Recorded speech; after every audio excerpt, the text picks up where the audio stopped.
안녕하세요. 오늘 만두 이야기는 윤석열에 대한 헌재 심리가 계속 진행 중인데 우리는 무엇을 할 것인가? 이것이 오늘 주요 주제입니다.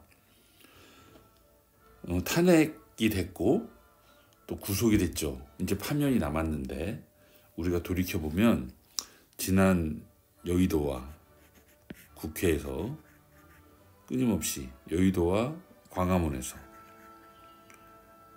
미리 탄핵하라. 그리고 구속을 앞두고 또 구속하라. 이렇게 외치고 있었습니다. 사실은 법 뒷공무니를 쫓아가는 구호이기도 합니다. 이제는 그것을 넘어서 파면 이후를 생각하고 조기 대선까지 있다면 우리 노동자와 서민은 어떤 이야기를 해야 될까? 이런 고민을 하게 됩니다.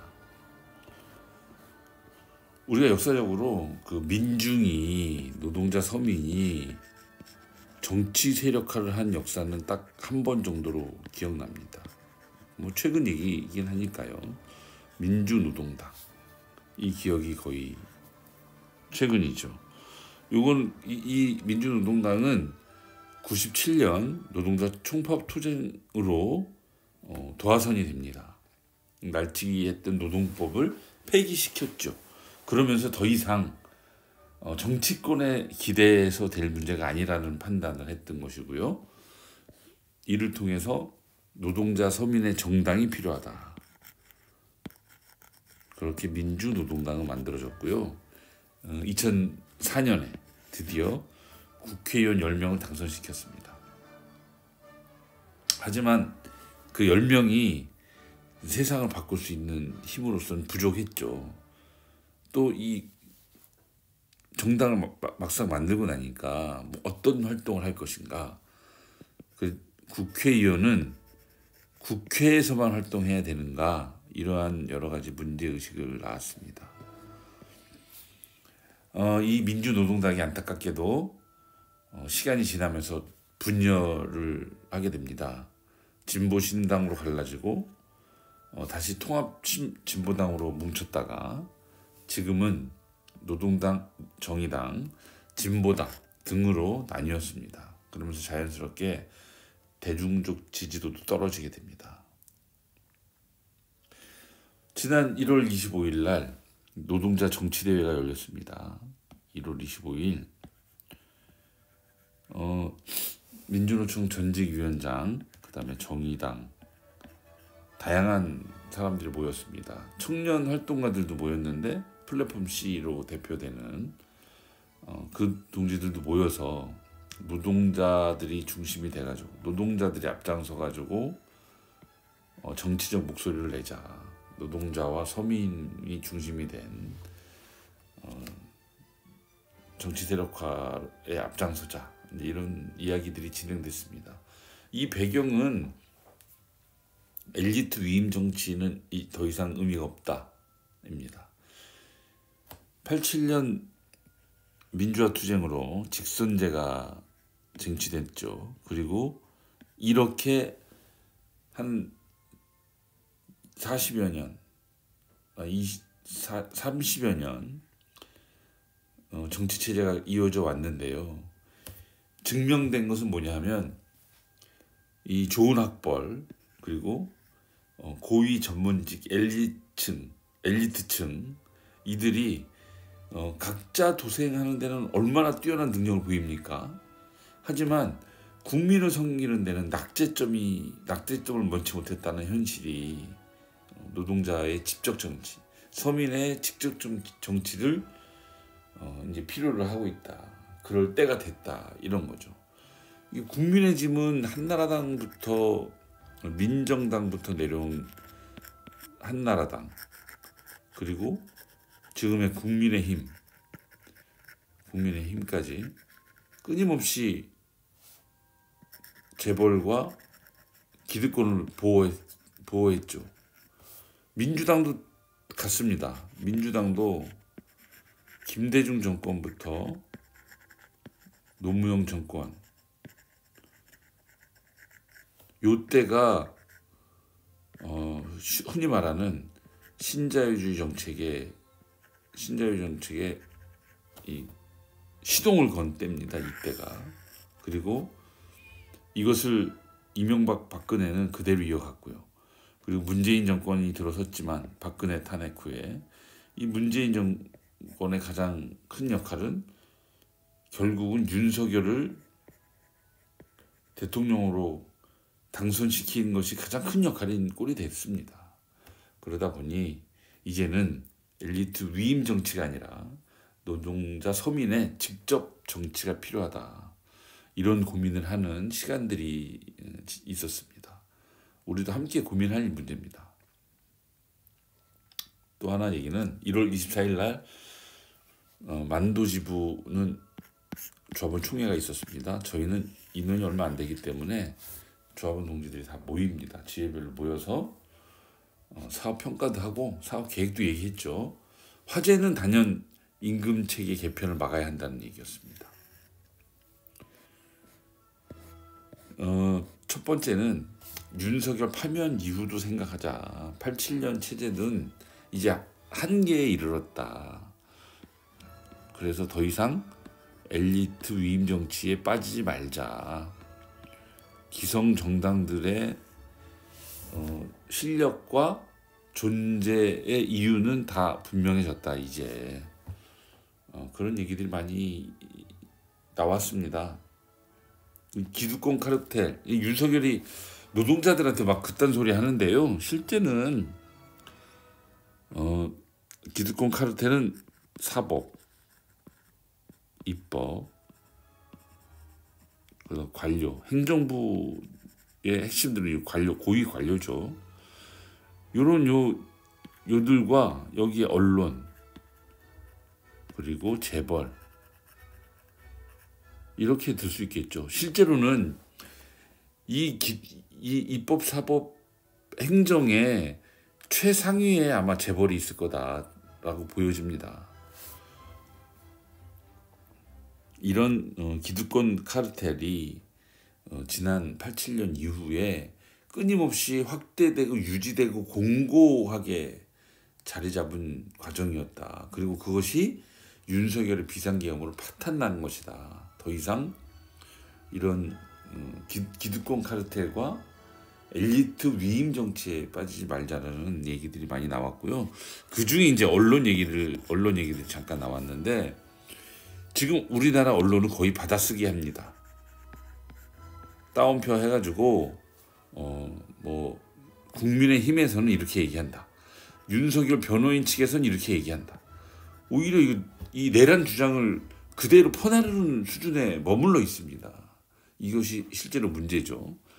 해외 언론, 유럽이나 이런 언론에서는 증명을 요구할 때가 있습니다. 팩트 체크라고도 얘기하는데 증명을 하죠. 이것은 사실과 다르다.